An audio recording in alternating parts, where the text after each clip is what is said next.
when I was 17. I didn't have a driver's license. Most of the time I walked or hitchhike. There was this one night.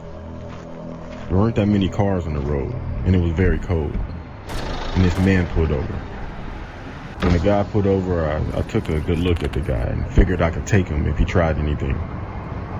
He was on the slender side and had a strange frailness about him, even though he looked healthy enough. I got into the car after we agreed on the destination. We exchanged names and I warmed my fingers up in front of the heating group. He spoke quietly, asking a few questions along the lines of, was I local and how did I like living there? He said he only been here for a few months, but found it beautiful and hoped he could find happiness there. That comment struck me as a little odd, but I brushed it off. It began to snow and the road quickly got slippery. So he slowed and he kept his eyes straight out the windshield, driving silently. I was okay with that, as small talk was never my forte.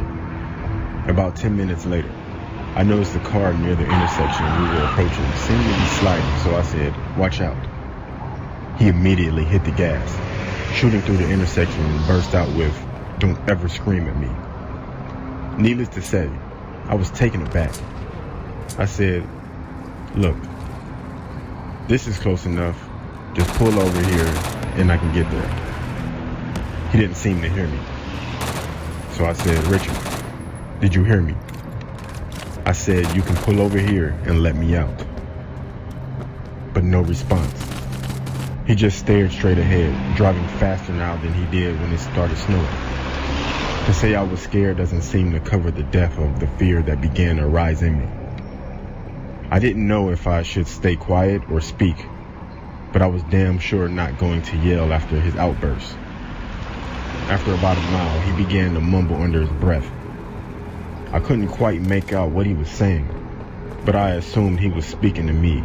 So I said, "What did you say? I couldn't hear you."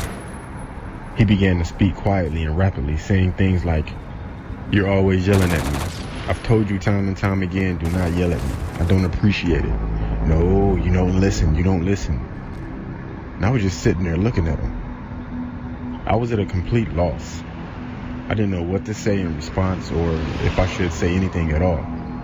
I contemplated just jumping out of the car, but nixed that idea when I realized the door lock was missing.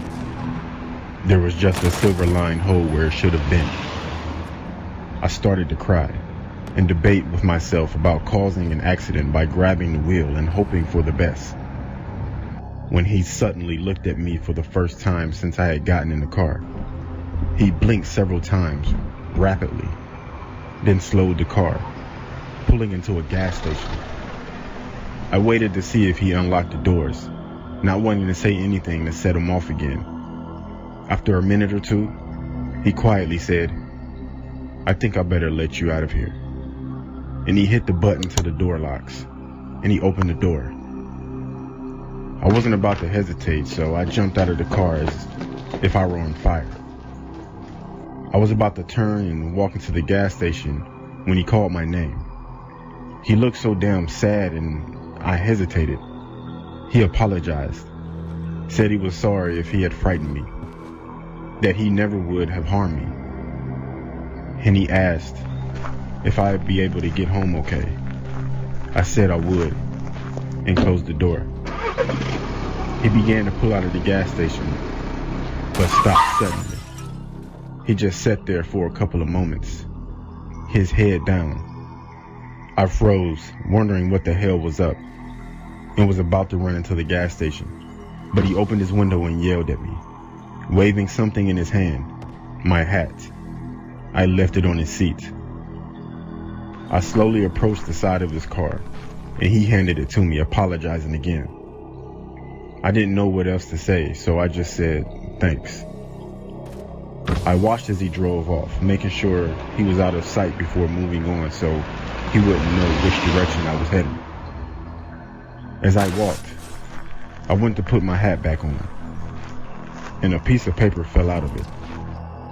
Folded into a paper was a $100 bill. The paper said, "I'm sorry. Please take a cab and don't hitchhike anymore tonight." I didn't. In fact, it was the last time I ever hitchhiked in my life. Will never, ever do that again. Hey, yeah, just put the video right there. Thank you.